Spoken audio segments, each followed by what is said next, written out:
Good morning, ପିଲାମାନେ। Good morning, ma'am। ତୁମେମାନେ ସମସ୍ତେ ଭଲ ଅଛ? ଆଜ୍ଞା, ma'am। ତୁମେମାନେ କଣ ଖାଇଛ? ତୁମେ କଣ ଖାଇଛ? ତୁମେ କଣ ଖାଇଛ? ତୁମେ କଣ ଖାଇଛ? ତୁମମାନଙ୍କୁ ସମସ୍ତଙ୍କୁ ଗୀତ ଭଲ ଲାଗେ?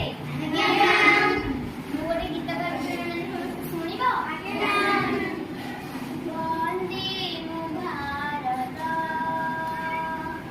ବନ୍ଦେ ମୋ ଓଡ଼ିଶା, ବନ୍ଦେ ମୋ ସଂସ୍କୃତି, ବନ୍ଦେ ମୋ ପୁସ୍ତକ,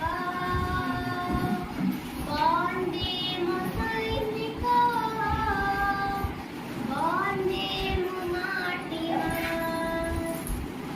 ହାତରେ ହାତ ମିଶେଇ ଦେବା, ତିରଙ୍ଗା ତଳେ ଶପଥ ନେବା, ଆମେ ଉଚ୍ଚରେ ରାଗିବା ଦେଶର ମାନ, ଦେଶର ମାନ।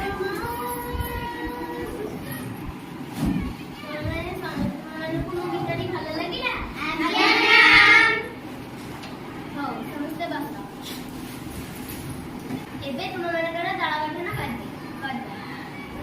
ମୁଁ ଯାହାକୁ ଫୁଲ କହିବି ସେମାନେ ଗୋଟିଏ ଦଳରେ ବସିବେ, ଆଉ ମୁଁ ଯାହାକୁ ଫଳ କହିବି ସେମାନେ ଗୋଟିଏ ଦଳରେ ବସିବେ।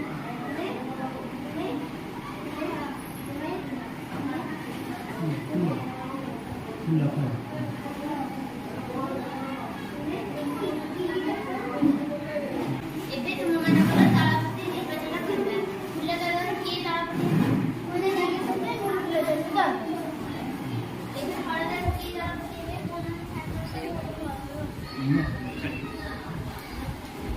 ଏବେ ତୁମମାନଙ୍କର ଦଳପତି ନିର୍ବାଚନ ସରିଗଲା। ଏହି ଚିତ୍ରରେ ତୁମମାନେ କଣ ଶିଖିଛ?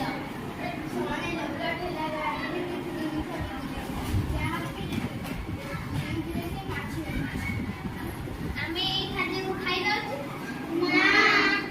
ତୁମମାନଙ୍କର ସାମାଜିକ ବହିର ଖାଦ୍ୟ ଓ ପାନୀୟ ଜଳ ପ୍ରସ୍ତୁତ କିପରି ହୁଏ ମୁଁ ସେଇ ବିଷୟରେ କହୁଛି, ତୁମମାନେ ସମସ୍ତେ ଶୁଣ। ଖାଦ୍ୟ ବାସି ହୋଇଗଲେ କିମ୍ବା ବେଶୀ ଦିନ ବାହାରେ ରହିଲେ ସେ ପଚିଯାଏ। ସେଥିରେ କଣ ସୃଷ୍ଟି ହୁଅନ୍ତି? ସେଥିରେ କଣ ରୋଗ ଜୀବାଣୁ ସୃଷ୍ଟି ହୁଅନ୍ତି? ସେଥିରେ କଣ ବସେ? ମାଛି ବସେ। ତାପରେ ଆମେ ଖାଦ୍ୟ ଖାଇଲା ବେଳେ ମାଛି ଆମ ଖାଦ୍ୟରେ ବସିଲେ ତା ଦେହରେ ଲାଗିଥିବା ରୋଗ ଜୀବାଣୁ ଗୁଡ଼ାକ ଆମ ଖାଦ୍ୟରେ ଛାଡ଼ିଦିଏ।